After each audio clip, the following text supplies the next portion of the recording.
بەناوی خوای گەورە سڵاوتن لەوێت بینەرانی بەڕێز و خۆشەویست لاڵقەی ئەم جارەی بەرنامەی ئەمڕۆدا باز لە دۆخی ناوچە کوردستانیا دابڕێنراوەکان دەکەین دوای ساڵێک لە ڕووداوەکانی 16 ئۆکتۆبەر بە میواندارێک لە بەڕێزان ئاوات محەممەد ئەمین ئەندامی ئەنجومەنی پارێزگای کەرکووک لە ستۆدیۆی سەرەکی لە کەرکووک شەوە محەممەد نەسرەدین هەڵسوراوی بزوتنەوەی گۆڕان سەرەتا راپۆرتێک دەبینین.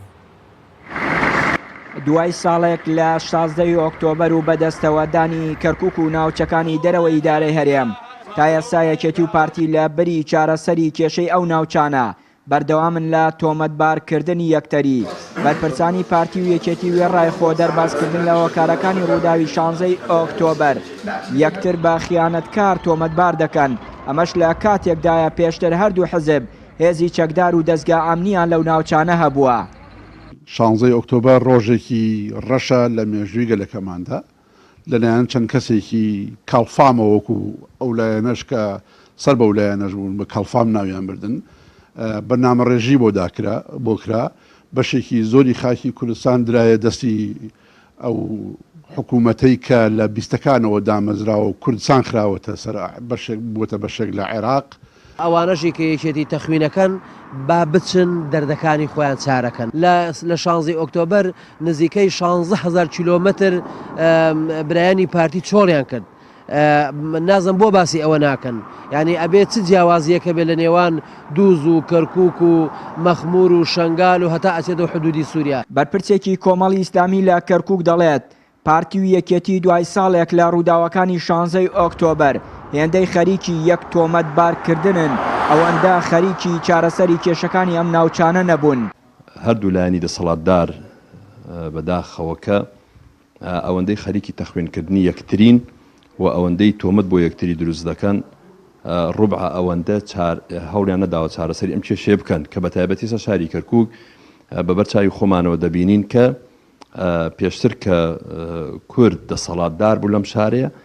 ئێستا پێگەی کورد زۆر ئاستی هاتوۆتە خوارەوە بەداخەوە ئەبووە هەوڵیان بدایە یەکەم چارەسەر کۆبنەوەی ئەنجومەنی پارێزگا بوو کە ئەبووە بە زووترین کات کۆبنەوە بکرایەوە پارێزگارێک دابنایە بۆ کەرکووک بەڵام هەتا ئێستای لەگەڵ بێ هەردوو تەرەف بەهۆی ناکۆکی نێوانیان ناتوانن کە ئەو کێشەی چارەسەر بکەن. یەکێتی و پارتی وەکو دوو حەزبی خاوەن دەسەڵاتی سەربازی لە خانەقین و دووز و کەرکووک و دبس و مەخمور و شنگال با بڕیاری حەزبی پاشەکشیان بە هێزەکانیان کردو ئەو ناوچانیان ڕادەستی حەشتی شعبی و سوپای عێراق کرد. ئەمەش دوای 4 ساڵ لە خەباتی پێشمەرگە دژ بە داعش لەو سنوورانە بەڵام بەهۆی سیاسەتی کوردبینانەی ئەو دوو حزبە خوێن و خەباتی دەیان ساڵی کورد لە پێناو ناوچە دابڕاوەکان بە هەدەر چوون. چیانووری کەناڵی ئاسمانی پەیام کەرکووک.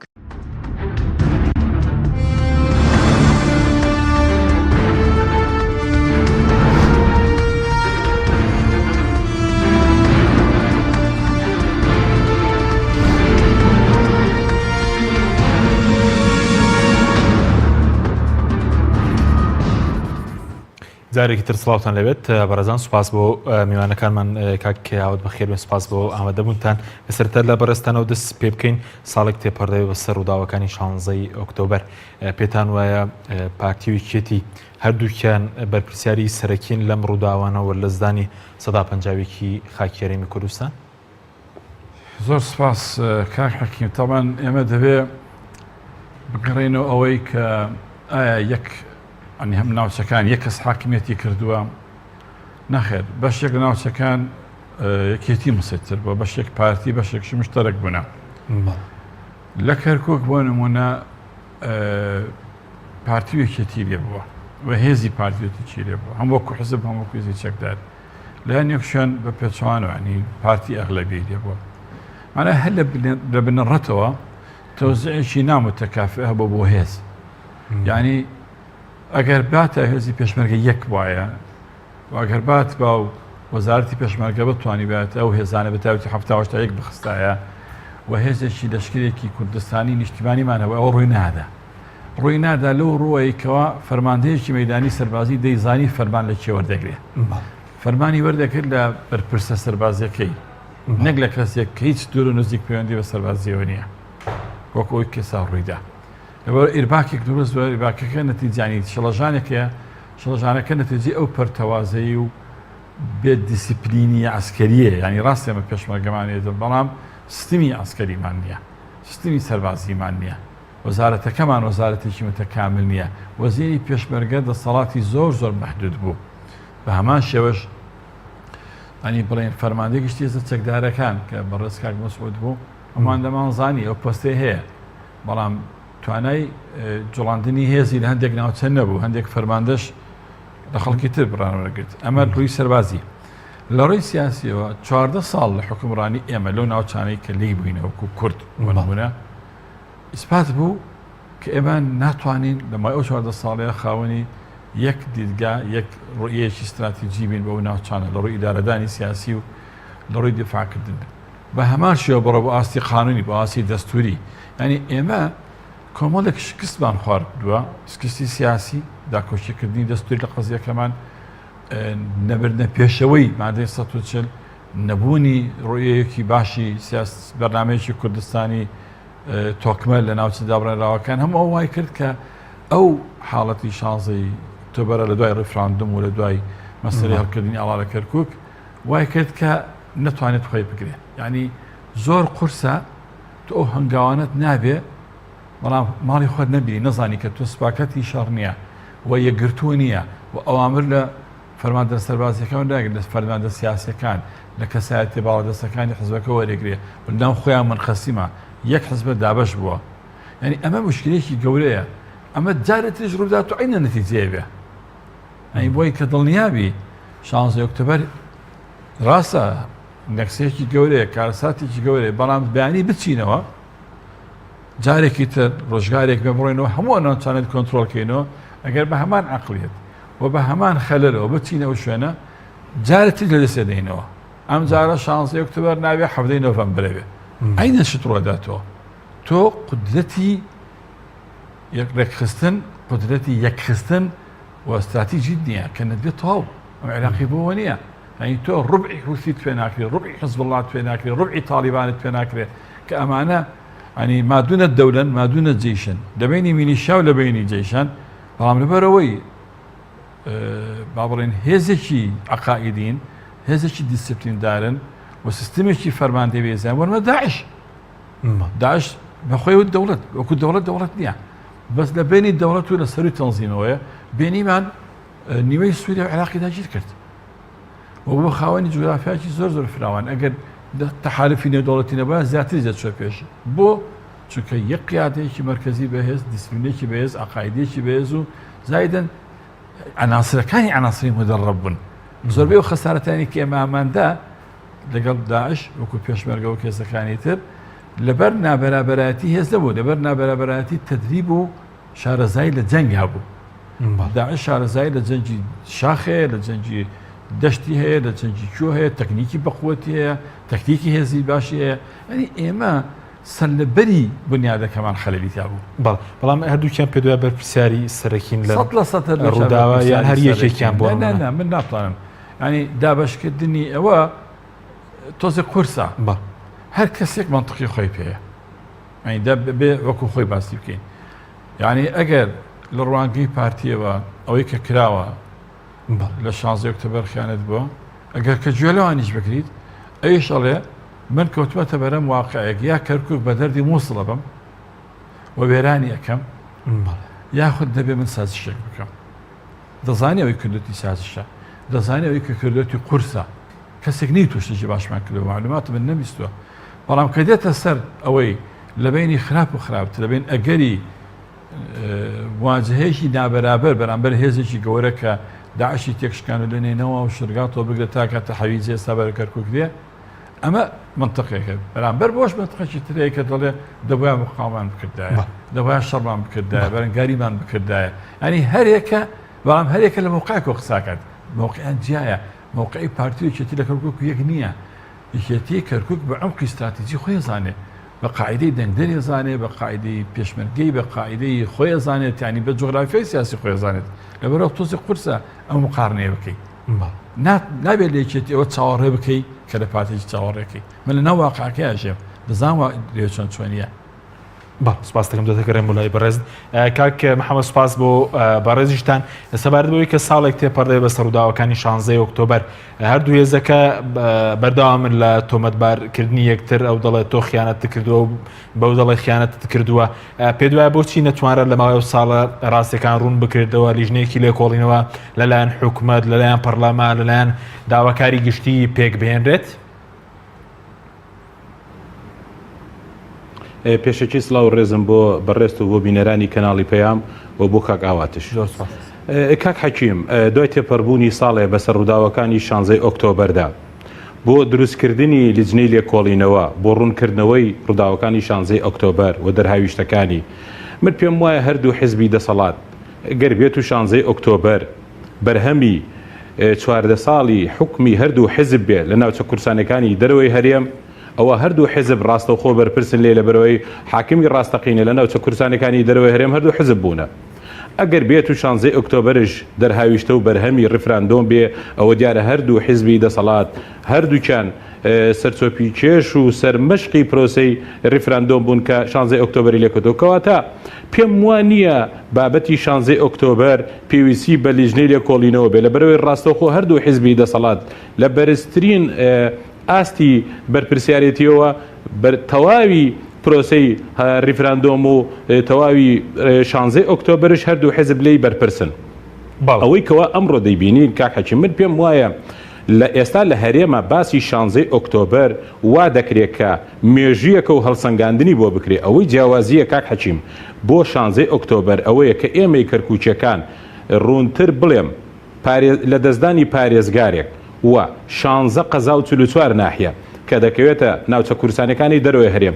ئەم ناوچانە و خەڵکی ئەم ناوچانە و ئێمەش وەکو خەڵکی کەرکووک ناتوانین سەیری 16 ئۆکتۆبەر بکەین وەکو مێژویەک لەبەرەوەی 16 ئۆکتۆبەر و دەرهاویشتەکانی لای کەرکووچەکان و خەڵکی ئەو ناوچانە ڕۆژانە دووبارە دەبێتەوە دەکرێت بڵین کتابێکە ڕۆژانە لاپەڕەی نوێی تیاتۆمار دەکرێت کاتێککە بەنسبەت کەرکووچەکانەوە کا حەچین بۆ ئەوەی ئایا لیجنەی لێکۆڵینەوەش دروست بکرێت لەبەرەوەی لاپەڕەکانی بەنسبەت ئێمە هێشتا نەبووە بە مێژوو جارێ زۆری ماوە لێکۆڵینەوەیکی دادپەروەرانە لە 16 ئۆکتۆبەر بکرێتەوە کا حەکیم کاتێکە لە کەرکووکە پرۆسەی تەعریب دووبارە دەبێتەوە عەرەبە هاوردەکان دێنەوە و هەڵدەکوتنە سەر زەوی کوردەکان لە دێهاتەکان ئەوە لاپەڕەیەکی نوێیە لە 16 ئۆکتۆبەر کاتێک کە بە ڕەزامەندی حکوومەتی هەرێم دوو خاڵی گومرکی دا ئەندرەیە کە ئەمە بۆ خۆی شێوازێکە لە دانان و ئێترافکردن بەوەی کە سەتا پەنجاوێکی خاکی هەرێم دەکەوێتە تەواوی ژێردەسەڵاتی حکوومەتی بەغاو بۆ خۆشی شێوازەکە لە ئەتراف کە ئەم خاکە بەشێنیە لە هەرێم ئەوە دیسانەوە لاپەڕەیەکە و ڕۆژێکی نوێیە لە 16 ئۆکتۆبەر لای ئێمە کاتێککە کوردبوون باجی لەسەر بێ لە ناوشاری کەرکووکە کاتێککە کتێبی کوردی گومرگ بکرێ و پارە بخرێتە سەر خۆراک بۆ خەڵکی شاری کەرکووک بێ ئەمانە هەموو لای ئێمە 16 ئۆکتۆبەرە و لاپەڕەیەکی چونیە لە 16 ئۆکتۆبەر بۆ یەکە حەکیم بەنسبەت ئێمە و 16 ئۆکتۆبەر ڕۆژانە دووبارە دەبێتەوە و هێشتا کۆتایی نەهاتووە زیاتر ئەوەی کەوا خەڵکی کەرکووک ئازاد دەدەکا حەکیم ئەوەیە ئێمە لە ماوەی ساڵی ڕابردووە بۆ پرسی 16 ئۆکتۆبەر ڕۆژانە ئەو دەسەڵاتەی کە هاتە شاری کەرکووک ئازارەکانمانی دووبارە دەکردەوە و برینەکانمانی دەکولانەوە و ڕۆژانە 16 ئۆکتۆبەری بۆمان نوێ دەکردەوە بەڵام بەخابن بەرامبەر بەمەش ئەو بدەسەڵات و ئەو حیزبە سیاسی کە بەرپرس بوون هەردوولا لە 16 ئۆکتۆبەر و لە دەستدانی ئەو هەموو خاکە ئەوانش بۆ خۆیان لە هەر پرسێکە کاتێک کە ڕێک دەکەوتن برینەکانی ئێمەیان دەکولانەوە و هەر کاتێکش کە ململانی یەکتریان دەکرد دیسانەوە برینەکانی خەڵکی کەرکووچیان دەکولانەوە لەبەرەوەی بینیمان لە ماوەی ساڵی ڕابردوودا کا حەکیم سەرجەم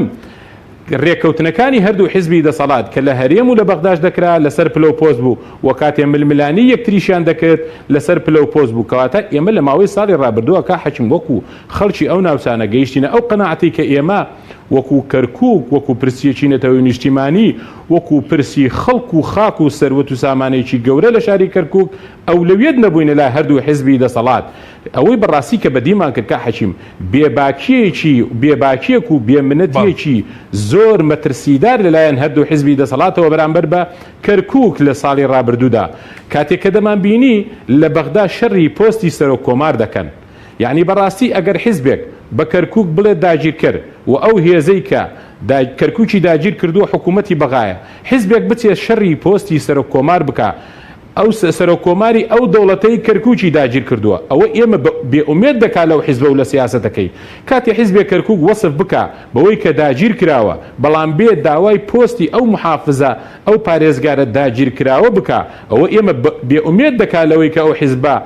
هەست بە بەرپرسیاری بکە بەرامبەر بە شاری کەرکووک کاتێک کە جێگری سکرتێری یەکەمی یەکێتی نیشتیمانی کوردستان باز لەوە بکە کەرکووک بە خیانەت لە دەستدرا بەڵام بچێت لە بەغدا و ئەو باز لەوە بکە کە ئەوان ئامادە بوونە شەڕی حکوومەتی عێراق بکەن کاتێک کە دەبینین لە بەغدا شەڕی پۆستی سەرۆکۆمار دەکا سەرۆکۆماری ئەو دەوڵەتەی کە هێزەکەی ئەو بەنیاز بوو پار ئەم وەختە شەڕی بکە ئەوەی کە ئەوە کەرکووچەکان بێئومێد دەکات لەوەی کە ئێمە ئەولەویەت بین لە هەردوو حیزبی دەسەڵات و هەردوو حیزبی دەسەڵات ئەمڕۆی واقعی ئەمڕۆی کەرکووک گۆڕانکاریەکی بەسەر سیاسەت و بیرکردنەوەیانە هێنابێ بۆیە کا حەکیم ئێمە دوای تێپەڕبوونی ساڵێک بەسەر ڕفراندۆمە و لاپەڕەکانی کارەساتی 16 ئۆکتۆبرش کاتێک کە ڕۆژانە لای ئێمە دووبارە دەبێتەوە تا ئێستاش هەست بە بێئومێدیەکی گەورە دەکەین لەبەرەوەی بەم جۆرە عەقڵیەتەی کە بەرهەمەکەی 16 ئۆکتۆبر بوو بەو جۆرە لە حکومڕانیەی کە هەردوو حیزب لە ناوچەکانی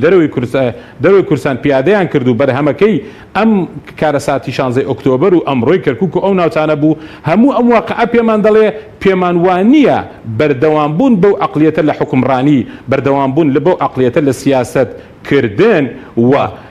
نەگۆڕینی ئەولەویەت لە ئەولەویەت و لە شەڕی پلەپۆستەوە بۆ ئەولەویەت کە خاک و خەڵک بێ کەرکووک پێم وایە ئەوە هەموو بۆ ئێمەمان دەکا و پێمان دەڵێ 16 ئۆکتۆبر لای ئێمەی کەرکووکەکان کۆتایی نەهاتووە و نەبوو بە مێژوو ڕۆژانش بەردەوام بێت. سپاس دەکەم کاک محەممەد کاگاوت بەڕێزش تاوڕای لە سەبارەتەوەی کە 16 ئۆکتۆبر کۆتایی ناتووە دەراویشتەکانی ئێستا بەردەوام لەسەر ناوچە کوردستانیەکان لە کەرکووک لە مەخمور لە شەنگار لە شوێنەکانی تر ئەو شوێنانی کە لە زراو تۆ واقعەکی سیاسیت تەواو عکس کردێتەوە یعنی لەو ناوچانە حکوومەتی عێراقی تەنیا بەڕەمزە بوو تەنان لە کەرکووک هیچی نەما بوو پارەشی نانرد ینی وای لێهات بوو داهاتی ناوخۆ بیرمانە داهاتی ناوخۆ کردو میزانی قەتع کردبوو لە کەرکووک بۆ ساڵی 2014 و 15 و 16 ئێمە لەو شوێنانە هەرسێ مەلەفەکەماندا بووە ینی مەلەفی ئەمنی وەکو پێشمەرگە و ئاسایش و پۆلیس ئیدارەکەی وەکو محافظە و مەجلیس و مەلەفی سیاسەکەشی ینی تۆ لە خاکێک تەفاوزەکەی کە بەدەستەوەیە بۆ نمونە لەگەڵ بەغا ئێستا هەرچی لە دەست داوە هیچی لای تۆ نەماوە کە لای تۆ نامێنێ چی ڕوەدات ئەو دەسەڵاتە نوێیە دێ دەماشاکە لەماوەی 14 ساڵی ڕابردووە چی بڕیارێکت داوە کە ڕێگیری بووە لە بڕیارەکانی بەغا من نەزانم چەندین بڕیار لە بەغاوە هاتووە پارێزگاری پێشوو ڕەفزیە کرد ئەنجمەنی پارێزگا ئامادن و ملکەتی بێ لەبارەوە دەسەڵاتی نەبوو بڕیارەکان سڕەکران کاری پێ ناکرێت ئێستا هەمووی کاری پێکاتەوە هەموو ئەو بڕیارانی کە لە بەغاوات ئەو بڕیارانی کە ڕامان گرتووە پارێزگاری ئێستا قایمقامی فڵان شوێن ناحی فڵان شوێن بە هەموو بڕیارانی کێکەنەوە بۆ چۆ بڕیارانە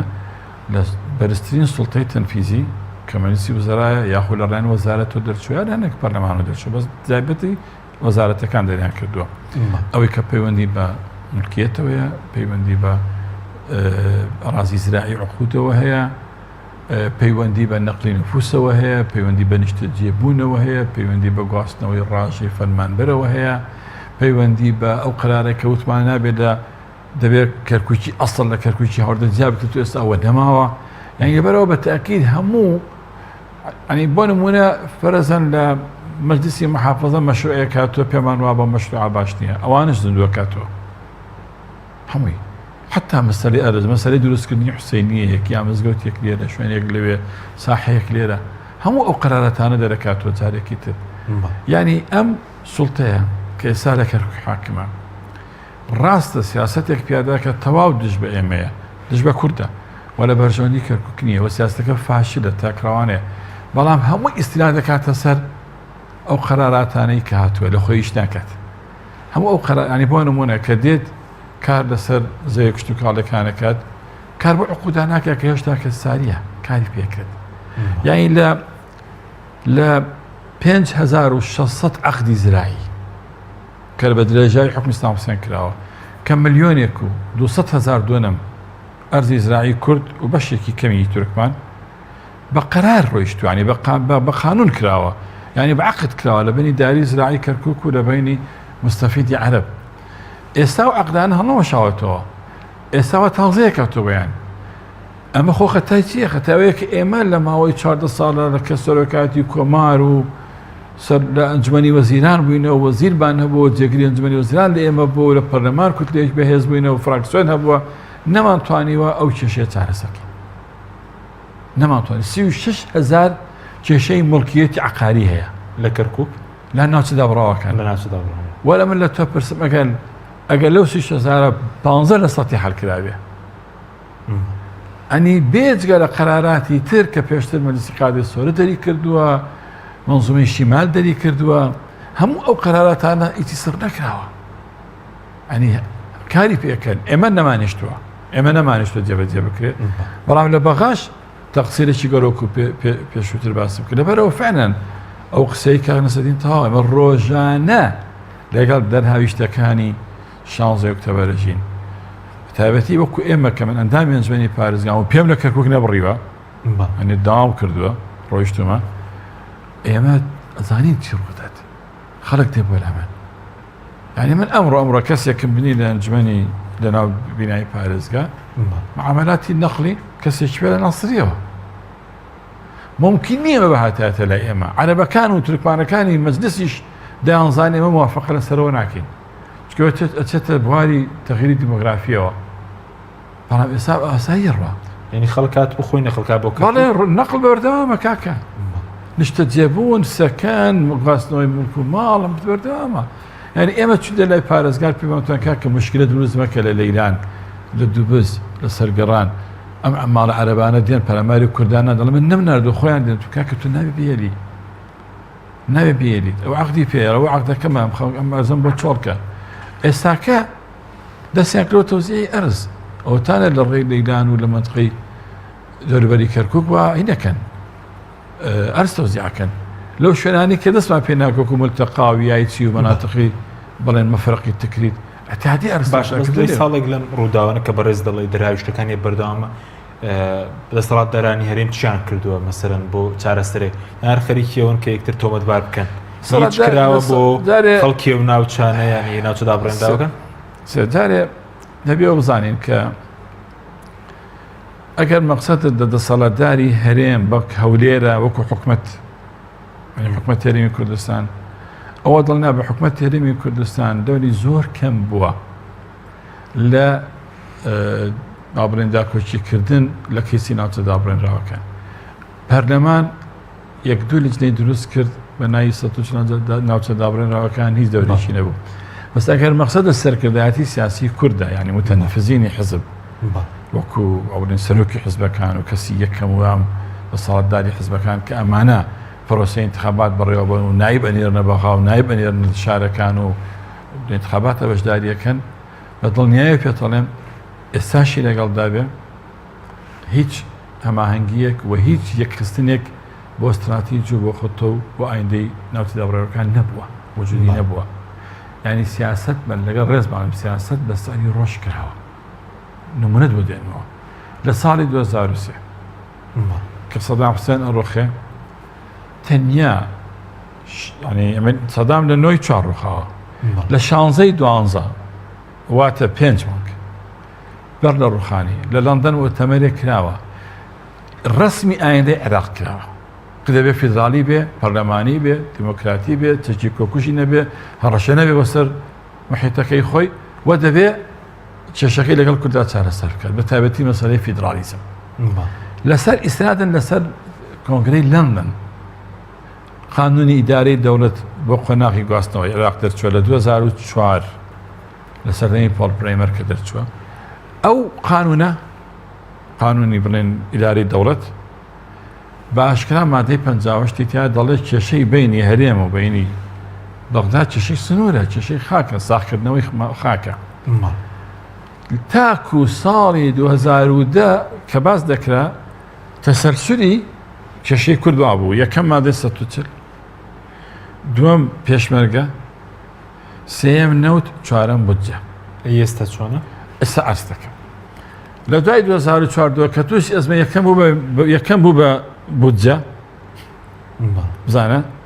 دوم بوو بە نەوت سێم بۆ پێشمەرگە 4 بۆ مادەی 140 ئێستا مادە 140 تیانەمایتر ئەم جارە لە شتێک برای بەڕێزم لە 2015 نەماوە شتێک بە ناوی مادەی 140 لای کورت هەر وەفدێک کە چۆتە بەغات تەحەداکەم ئەگەر ئەو وەفدانەی بە تایبەتی لە تەشکیلکردنی حکوومەتی عەبادی 2014 کە لە 6 نۆی 2014 عەبادی کارنامەکەی بردووەتە ئەنجومەنی پەرلەمان تەحتەڵحی کردووە من و تۆ کارنامەکەم خوێندێتەوە بە سەریح پێتەڵم یا مادەی 20 یا مادەی 22 دەڵێت چارەسەرکردنی کێشەی کەرکووک و ناوچە دابڕێراوەکان لە چارچۆی مادەی 140 نەمیتوە جێبەجێکردنی مادەی 140 یعنی مادەی 140 بوو بە ئیتار بوو بە چوارچێوە پێشتر مادەکە بوو پێش ئەوە بزان لە کوێ دایناوە لە فەقەرەی ئەخیر دایناوە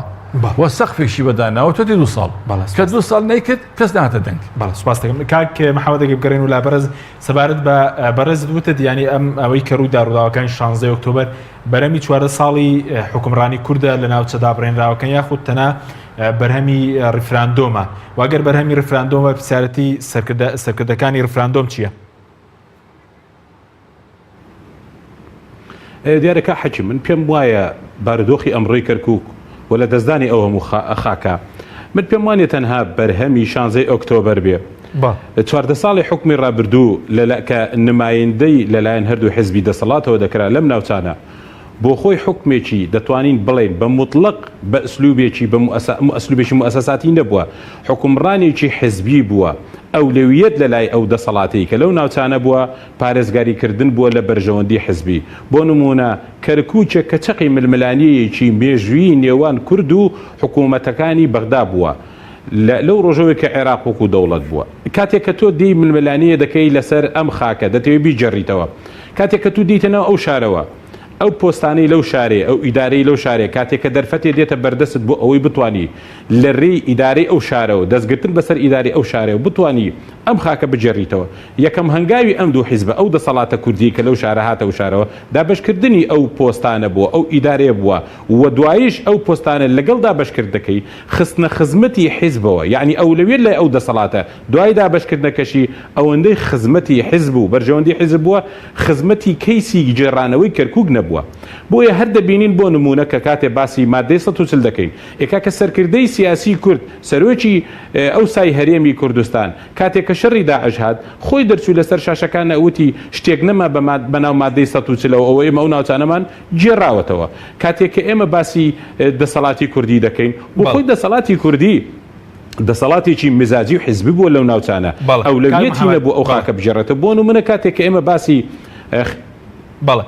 ئەی بەرپرسیارەتی سەرکردەکانی ڕیفراندۆم چییە بەرامبەر بە کەرکووک و ناوچە دابڕێنراوەکان پێ وایە دەبێت ڕۆژێک بێت دادگایی بکرێن ئەوانە؟ کاک حەکیم هەر ئەو سەرکردانەی کە لە سەرتاوە دابشکردنی دەسەڵات لەو ناوچانە و هەر ئەو کەسانەی ئەو عەقڵیەتە و ئەو سیستەمە حیزبیان داڕش بۆ حکومڕانیکردنی ئەو ناوچانەی کە دەرفەتێک هاتە بەردەم کورد بۆ ئەوەی لە دوای ڕوخانی ڕژێمی بەحسەوە بتوانێت ئەو ناوچانە ئیدارەدا ئەگەر لە ڕووی پراکتیکیشەوە نەتوانی بیجەڕێتە سەر هەرێم بەڵای لە ڕووی ئیداری و ئیدارەیەکی تەندروستیدا هەر ئەو کەسانەش بوون ئەو سیاسەتە سەقەتیان لەو ناوچانە پیادە کرد هەر ئەو کەسانەش بوون سوور بوون لەسەر ئەنجامدانی ڕیفراندۆم و هەر ئەو کەسانەش بوون بۆ خۆیان بەرهەمی ڕیفراندۆمەکان 16 ئۆکتۆبەر بوو و هەر ئەوانش بوون لە 16 ئۆکتۆبەرە یەکتریان تۆماتبار دەکرد بە خیانەت و هەر ئەوانش بوون دوایی دەگەڕێنەوە ڕێک دەکەون لەسەر پرە و پۆست و هەر ئەوانشن دەچنەوە بۆ بەغدا شەڕ دەکەن و خلاف دەکەوێتن لە نێوانیان بۆ پلە و پۆست کەواتە ئەو پەرپرسانە بەڕاستی ئەو سیاسەتەی لە 20 ساڵ و 25 ساڵی ڕابردوودا پیادەکراوە بۆ خۆی بەرهەمەکەی نەک هەر شکست بووە و لە دەستدانی 150 خاچی هەرێمی کوردستان بوو ئێمە ئەگەر بێت و ئەمڕۆ سەیر و بارودۆخی هەرێمشکەین ئەو فەشەلە لە ڕووی ئابووریەوە ئەو فەشەلە لە ڕووی سیستەمی ئیدارەدانی هەرێمەوە ئێستا هەرێم بە تەواوەتی پشت بەو 370 ملیارە دەبەسێت کە لە بەغداوە بۆی دیە ئەگەر مانجێنەی نێرن دیسان گرفتی موچە سەر هەڵدەداتەوە کەواتە من پێم وایە ئەو بەرپرسانەی کە ڕاستەوخۆ باڵا دەست بوونە لە داڕشتنی ئەم سیستەمی حکومڕانەوە و سوورش بوونە لەسەر ئەوەی ئەم سیستەمە لە حکومڕان لە هەرێم و لە ناوچە کوردستانەکانی دەرەوەی هەرێم بەردەوام بێ پێم وایە بەڕاستی گەر ڕۆژێک کورد میلەتی کورد بۆ خۆی بتوانێت خاوەن دادگایەکی مؤسساتی و بە ویژدان بێ پێم وایە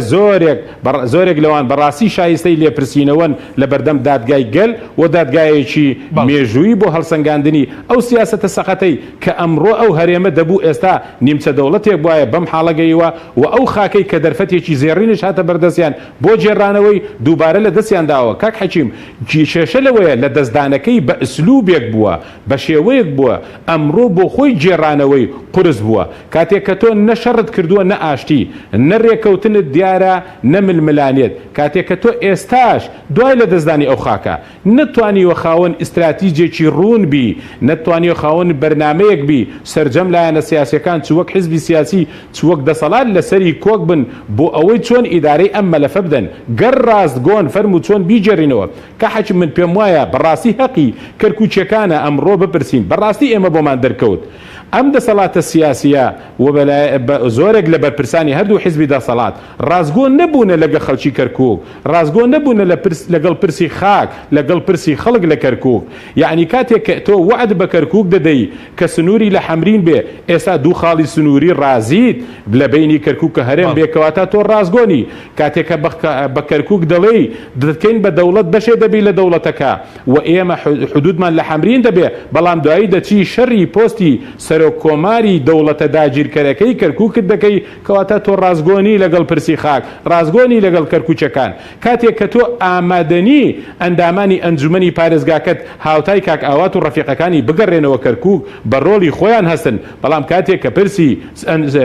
پارێزگارەکە دێتە پێشەوە باز لەوە دەکەی داوای پارێزگارەکەی دەکەی کەواتە تۆ ڕازگۆنی لەگەڵ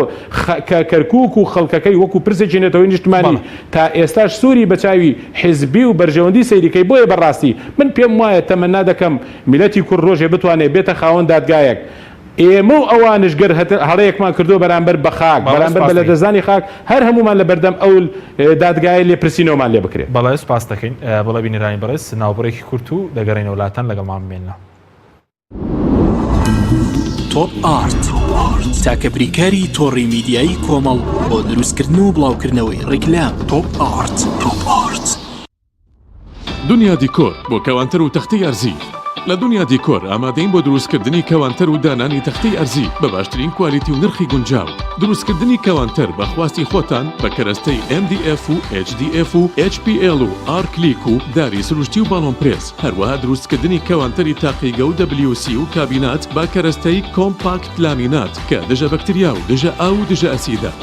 بۆ دڵنیابوون لە کوالیتی و نرخی گونجاو تەنها دنیا دیکۆر هەڵبژێرە. دنیا دیکۆر.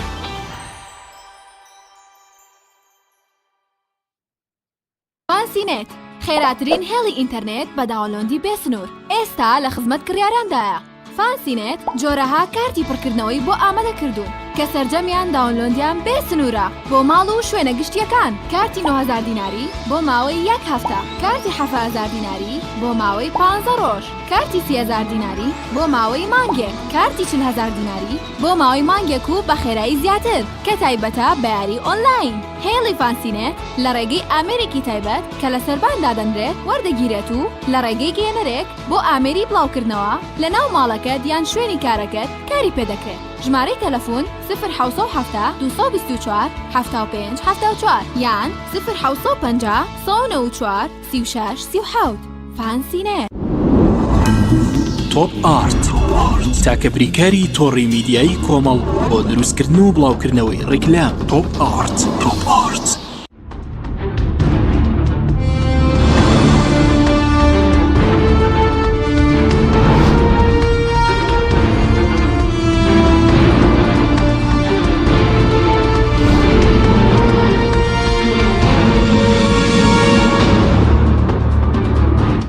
جارێکی تر سڵاتان لەوێت بەڕێزان کاکەوتە گەڕێن وڵای بەڕێز سەبارەت بۆی کە کورد قوربانی زۆریدا بۆ ناوچەدا بڕێنراوەکان بۆ نمونە هەر لە شەڕی داعش 1600 شەید کەس بوونە قوربانی بۆ ئەو ناوچانە پێ دوای ئێستا بەرپرسانی هەرێم هیچ شتێکیان پێ وەڵامێکیان پێ بۆ ئەو دایکی شەیدان بۆ خەڵکی ناوچەدا بڕێنراوەکان دوای ئەمە قوربانیە ئێستا سنووری کوردستان لە 150 خاکی کوردستان لەدەست بدرێت. هەردووکی وەکو یەک وایە لای من. ئەنی ئەو هێرشەی کە ئەنی کورد شەڕی داعشی ناکرد ئەگەر داعش پەلاماری کوردستانی نەدایە. داعش هەمووان نەزانین کە لە ئێوارەی سەی تەمموزی 2014 پەرلەمانی شنگاریدا ئەمە کردنەوەی جەبهەی کورد بوو لە داعش کردیەوە چۆن بوو چێ هاندەری بوو چی دەستێکی دەرەکی بەچین بەستێک بوو کورد ئاڵکای ئەو شەڕەوە شەڕی داعش بەڵێ توانە و تاقاتی کوردی زۆری استنزاف کرد بە تایبەتی لەو قوربانی زۆری کە بەجانی پێشمەرگە بە خەڵکی سڤیل و بە تایبەتی شنگارترە تاقاتی مادیشی زۆر استنزاف کرد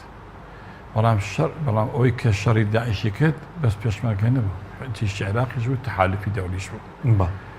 ئەو ئیتفاقی کە کراوە بۆ ڕزگارکردنی مووسڵ لە بینی بەغدا و هەولێر یەکێک لە بەرگەکانی لەو چوار بەرگەیە دەڵێ کورد بەشداری ڕزگارکردنی مووسڵەکەت لە دوای شەڕەکە دەگەڕێتەوە ئەو شوێنانەی کە پێش نۆی 6 2014 لێی بووە وە فعلەن گەڕاوەتەوە کە هەمووی بە شەڕ نەگیراوە هەنێک شوێنی سحابی لەکراوە ئەنی هەنێک شوێن لە منطقەی نینەوە باشە بەس پێم ئێستا وەڵامیان هەیە بەس ئیجازەی برادەرن دێمە سەرەوە هەروەکو چۆن خانەقین و جەدەولا و سعدیە و خەرەتەپە و جەبارە و زوان بێمان بە شەڕ نەگیراوە بەڵام کێشەکە لەمەیە کە تۆ لە خەتەری داعش دەرەچی ئەمجارە ڕوبەڕووی خەتەرێکی ترەبییتەوە کە پێێتە حەشدی شاوی یاێت جیشی عێراقی کە دێ بە ناوی شەرعیەت و بە ناوی یەکپارتی عێراق و بە ناوی یەکپارتی خاکەوە دێت تۆ بەرامبەر بەم ئاوەستیتەوە یعنی بۆیە من پێم وایە ئەوەی کە ئەو شەڕی کە لەگەڵ داعش کردمانە شانازێکی گەورەیە کە کورد قیادەی شەڕێکی کردووە بەرامبەر بە گەورەترین هێزی تۆریستی لە جیهاندا بەڵام شەڕ لەگەڵ عێراق و لەگەڵ حەشدی شعبی چاوەڕێمەکە تەحالف لەگەڵت بێ چاوەڕێمە کە ئەمریکا خۆی ساخ کاتۆ لە بین تۆ لە بینی بەغایە لەبەرەوە ئەمریکا دەڕوانێت ئەو نقطەی کە پێی وایە لەوێ شەڕ نابێت ئەویش چیە اتفاقکردنە لەسەر خەتێکی فاسل بەتە سۆری من ئەو اتفاقی کراوە لە بەعزێک شوێن بەتابەتی لە نینەوە کراوە کێشەکە ئەوە بوو کە لەم دیو نەکراوە بەتابەتی لە منطقەکانیش دەسەڵاتێکێتی وە لە کەرکووک نەکراوە ئەم شەڕەکە ڕوئەدا تۆ دەبێ بزانی کە تۆ سەفحەیەکی تر لە شەڕ دەست پێ کردووە سەفحەی داعش نییە قوربانیت شەڕ لەگەڵ داعش داوە بۆی خاکێک دپارێزی ئێستا لەگەڵ عێراق ئەیکەی ئایا ئامادەی 1800 یا 2800 تر سێی تر قوربانی بدەی بە هەمان شەڕ لەگەڵ حەشدی شعبی لەگەڵ جێش منم پرسیاراکەم بە تاکید ناتوانیت باواقعی قسە بکەین ئێمە یعنی عێراق هەموو قدرەتی خۆی ناخاتە شەڕ لەگەڵ تۆ دەزانێ مۆزوعەکە چۆن چێنێ بەتایبەتی هێزی ئاسمانی عێراق فڕۆکەی ڤانتۆم 16 هەیە میزانەیەکی باشی هەیە بۆ چەک ئێرانی لەگەڵە قدرەتێکی بە قووەتی شعبی لەگەڵە مەرجەیەتی لەگەڵە تا توانێت تەحشیدی هەیە لەبەرەوە کە دەی واجێ ئەمەی دۆمەکەی دەبێت جایکی تۆ ئەوە حکمێکی تەواو نییە بڵێ ئەو قوربانەی بۆ داعش دامان بای ئەوەی هەیە کە ئێمە خاکمان چۆڵ نەکردەیە کاکە خاکت پێ چۆڵ کراوە خۆی ئەلە تێکشکاوین باشە شەڕی شنگار چی بوو کاکە بەرپرسە باڵا سەربازیەکانی کورد پێشمەرگە لە شنگار بە ڤیدیۆ هەیە دەڵێ ئێمە شکاوین دەڵێ ئێمە شکاوین لە شنگار من با ناویان نێنم ڤیدیۆکان ماوە چێکن ئێ باشە ئەیدە منتقیش قبول بکە لە وەستا ڕەسوڵ کە ئاڵێ توانای شەڕمان نییە بە زۆر شەڕی پێکەی لە نایکەم کاکە ناوتانم لەبەرەوە دەبێ ئێمە ئەم شتانە جیا بکەین و حقایق وەکو خۆی باس بکەین کاکە ئەم شەڕە لە کەرکووک نەدەکرا ئیتر پێویست ناکە ئێمە بڵێن دەبوایە هەر بکرایە من پێتەڵم نەدەکرا چاوەڕێمەکە لە هێزێک شەڕی هێزێک بکە کە تۆ زانی تەبیعەتی دوو هێزە چۆن چۆنین و چۆن لە یەکۆ نزیکەن وە لە زۆر باشە بەس بە بۆ چوون بەرز تا دادگایەکی بێلایان نەبێ مەسەن لێ کۆڵینەوە لەو ڕووداوانەکە لە ڕووداوەکانی ئێستا و پێشتر دووبارە نابنەوە ڕووداوە بکرایە بڕیار درا لە ناوێکێتی نیشتیمانی لە نووسینەکەی کاکمەنە بەختیار کە ئەم ڕۆژ بڵاو کراوەتەوە وەزەم نووسینەکە کۆنە باسی و دادگایەکرێ مەکتەبی سیاسی باسەکەت پەرلەمان بڕیار بوو کەەوە ئەو کیسە بێتە پەرلەمان بەشێک لەوانەی کە ئێساکە تاوانبارێکێن کە بەتەڵی شانزێکتون لە دێم لە پەرلەمان قساکە دێم ڕاستیەکان دەڵێم دەبایە بکرایە بۆ ئەمە بکرایە بۆ شنگار بکرایە بۆ پێشووتر بکرایە کاکەگەر بە دوای دادگایە بڕۆی بە لە 61 دادگادا دەست پێ بکەی زۆر زۆرێوێ بزانی ئەم هەموو نەهامەتی بەسەر ملەتیا لە ماوەی ئەم سەدەی 20 کاتۆ تاکو ئێستاکە هەمووی بە ئاسانی لێی دەرچوو ڕۆیشت و چی لێ بەرپرسیارە ئەم هەموو شکستە چی لێ پرسیارە ئەمە ئەنفالە هەڵەبجەیە کارەساتەکانی 1970 کارەساتی کاکە زۆر زۆرە ینی بزانین ئەمە چی ڕۆی داوام 8,000 بارزانی ئەنفال کرا کەستێکی زانی خوا کوردی خۆشەوێ بڕوا پێ بکە لە ئەنفاوازاتی 90 سەری بگرتایە ئەنفال و بارزانەکانە بوونە کەیسی زەحایای شیمال بوعدی جینەسایدی نامە بە تەقاوەتی دانیشتن ئەنی دەستبەرداری ئەوە شەوەی کە ئەمە حەقێکی خۆتە تۆ تاماوی دفاع لەوە بکەیت کە تۆ قوربانی داوە کە تۆ بەرجێنۆساید کەوتویتە و دەبێت لەمەە هێزی دراسی بخوێنرێت ئەنی ئێمە ئەمەندە کوردبینین لە سیاستدا ئەوەندەش خۆش باوەڕ لە سیاستدا زۆر تەوی ئێلامان نەسەدین قسە جوانی کرد کاک محەممەد نەسەدین قسە جوانی کرد یعنی تۆ ئەگەر پێت وایە ئەمە تەبیعەتی نظامەکەیە و تۆ باش ئەم شەڕ لەسەر پۆستی پارێزگار و لەسەر پۆستی سەر و کەمان و لەسەر ئەمە چۆن چۆنیەکەی ئەی باشە تۆ سەر داوای سپاسەرارەکەی داوای وەزیری بەرگریەکەی داوای فڵان ئەواکەی داوای وەزیری فڵانەکەی ناحکومەتەکەی لە ناو نظامە سیاسیەکەی ناو سیستەمەکەی ئەخر ئەمە تۆ تەناقض دروست ناکات سپاس دەکەم کاک محەممەدەگە بگەڕێن و لای بەڕێز دوای ساڵێک لە ڕووداوەکان و لەزدانی لە ستا پەنجاویکی خاکی کوردستان پێ دوای ئێستا دەتوانرێت چی بکرێت دەتوانرێت ئەم جارێکی ترە و ناوچانە بخرێنەوە ژێر کۆنتترۆڵی دەستەڵاتی کوردی کا حەکی من پێم وایە دوای تێپەڕبوونی ساڵێ ئەوەی کە ئێستا دەیبینین لەو لە هەڵسوکەوتی ئەو بەرپرسانە و دووبارەی دەکەمەوە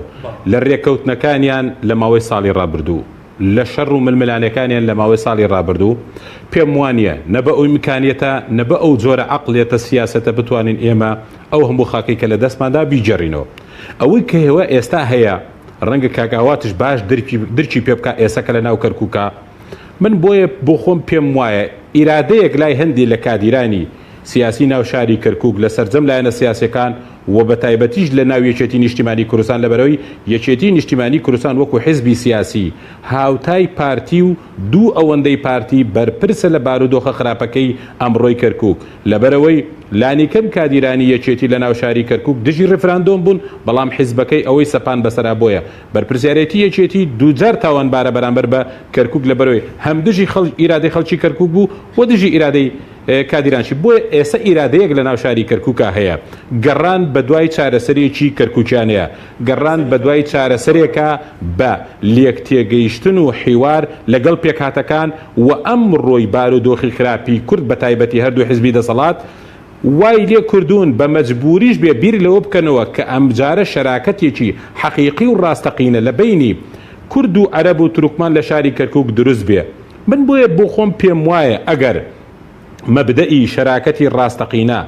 لە بینی هەرسێ پێکاتەکە دروست بێ بۆ خۆی ببێتە پرۆژەیەکی کەرکووکی بۆ داڕشتنەوەی چۆنیەتی ئیدارەدانی شاری کەرکووک ئەمە دەکرێت دەرفەتێک و دەواازەیە بێ بۆ ئەوەی لانی کەم قورسە بێ کەرکووک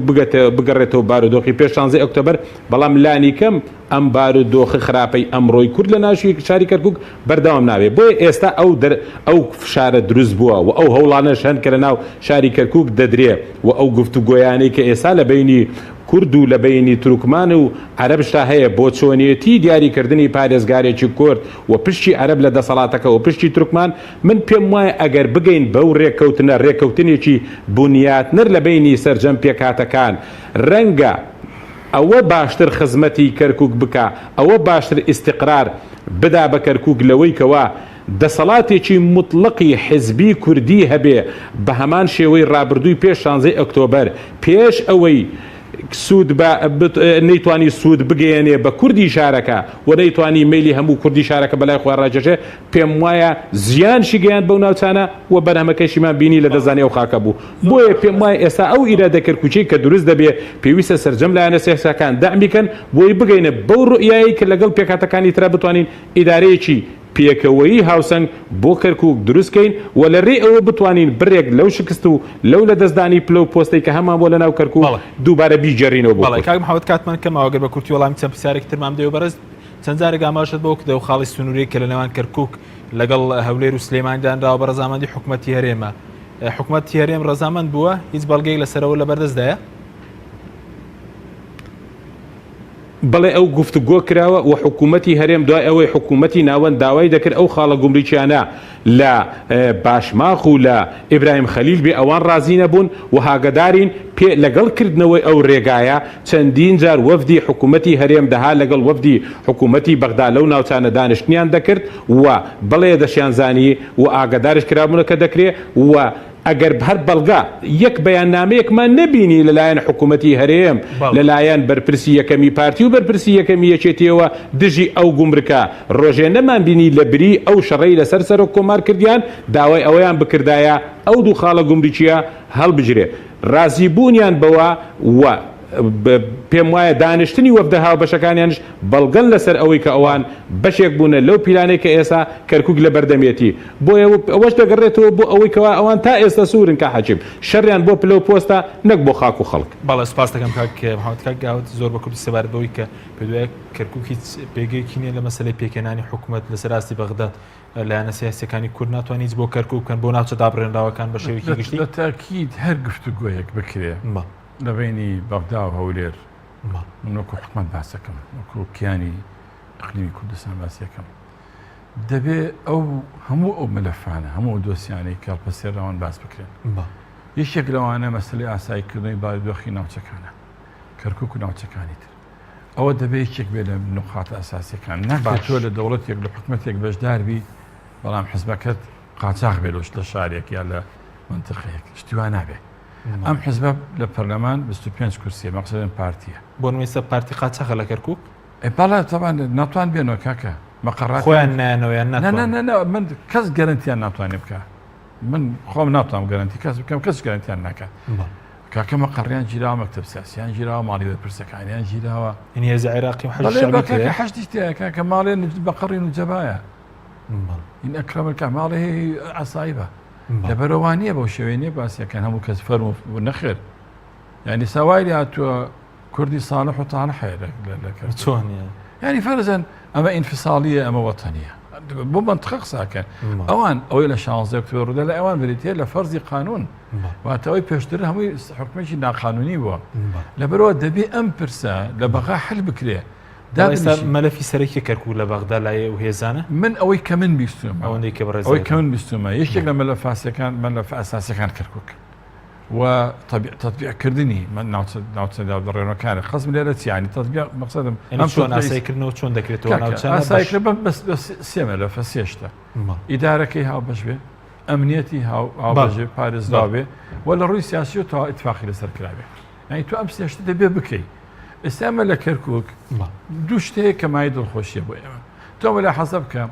لە هەموو عێراق بەڵێ لە هەموو عێراق بەریەکەوتنی قەومی مەزەبی بووە لە کەرکووک ڕووی نەدا پێکاتەکان وشیارن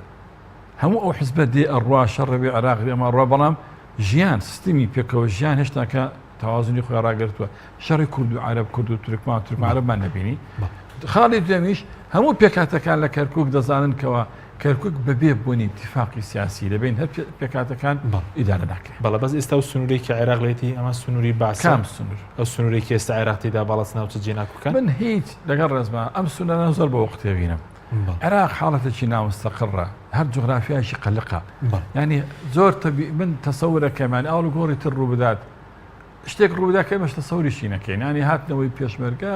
سەیتەرەی کورد بەناوچەکان ئینسیحابکردن ینی ئێساکە تەحالوفی نێودەوڵەتی لە عێراقە هەر کاتێک زەخر لە عێراقا دەتوانێت خەریتی سیاسی پێ بگۆڕێ خەریتی ئاسکەری پێ بگۆڕێ زۆر سپاس بۆ بەرەزان ئاوات محەممەد دەمین ئەندامی ئەنجومەنی پارێزگای کەرکووک کە لە سودی سەرەکی لەگەڵ مابووی هەروە محەممەد نەسرەدین هەڵبسوورای بستنەوەی گۆڕان کە لە کەرکووکەوە لەگەڵ مابووی سپاس بۆ بینێرانی بەڕێز سپاس باوکارم تا بەرنامێکی تر خواتانەوە